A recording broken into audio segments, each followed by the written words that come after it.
क्षमा breaking Jain news. अगर आपसे एक दिन भी दीक्षा में बड़े हैं तो आपके गुरु के समान है। किसके समान है? गुरु के समान है। और वो आपके लिए पूजनीय हो जाते हैं। और आप लोग कहते हैं गुरु को नमस्कार करना है, किसको नमस्कार करना है, किसको नहीं करना, ये संघ का विषय है। संघ का विषय नहीं है, ये श्रावक का भी विषय है। क्योंकि जिन्हें हमने आचार्य स्वीकार किया है तो संघ ने भी उन्हें आचार्य स्वीकार किया है, और श्रावकों ने भी अपनी लाखों की उपस्थिति दर्ज करा करके उन्हें आचार्य स्वीकार किया है। इसलिए जो संघ का साधु है वह अपने आचार्य को नमोस्तु करेगा, और प्रतिदिन करेगा, क्योंकि संघ का नियम यही है। कोई कहते हैं हम आपसे पूछकर नमोस्तु करें क्या? नहीं, किसी से पूछने की आवश्यकता नहीं है। जो आचार्य बन चुके हैं, संघ ने जिन्हें आचार्य स्वीकार कर लिया है, तो जो वास्तविक संघ के साधु हैं, जो अपने आप को संघ का साधु कहते हैं कि हम आचार्य श्री के संघ के साधु हैं, तो उन सभी संघ के साधुओं को अपने उन आचार्य को जिन्होंने आपने और पूरी जनता ने आचार्य बनाया है, उनके लिए नमोस्तु करना चाहिए। प्रत्येक प्रवचनों के पहले, स्वाध्याय के पहले जब आप स्वाध्याय शुरू करते हैं उस समय भी आपको उनकी जयकार लगानी चाहिए। ये विषय श्रावकों का है। श्रावक भी हमारा संघ का एक मेंबर है, सदस्य है। चतुर्विध संघ, ऋषि मुनि आर्यका श्रावक श्राविका ये कहा जाता है, और चतुर्विध संघ का हिस्सा श्रावक होता है।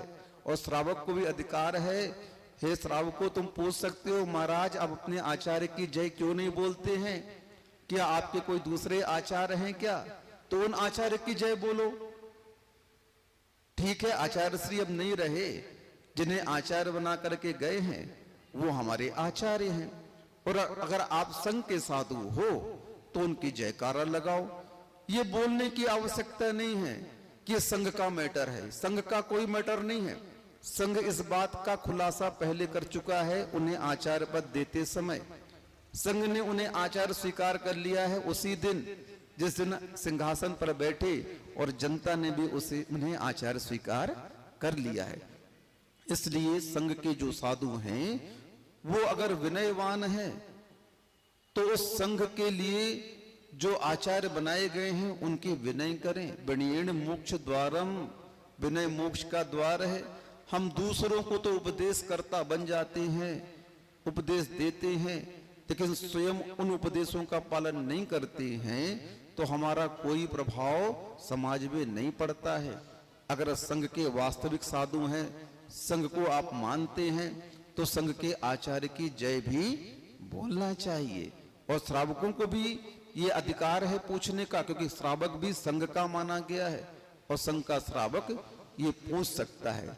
इसलिए ये संघ का विषय नहीं है, ये कह करके आप लीपा पोती ना करें महाराज।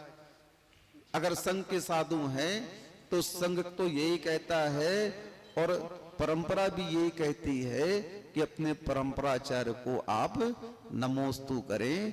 हर वक्त हर क्षण उन्हें आप नमोस्तु करें।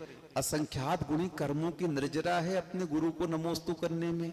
और मूलाचार में तो पहले कह दिया कि एक दिन भी बड़ा है तो आपका गुरु है वो। बस ये तो हमारे स्थिर आचार हैं।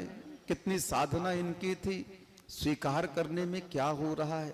सभी साधुओं को बड़ी विनय के साथ में स्वीकार करना चाहिए अगर अपना संग कहते हो तो। नहीं तो फिर जो करना है सभी अपने अपने हिसाब से कर ही रहे हैं। समझ गए? ठीक है ना? हाँ, आशीर्वाद।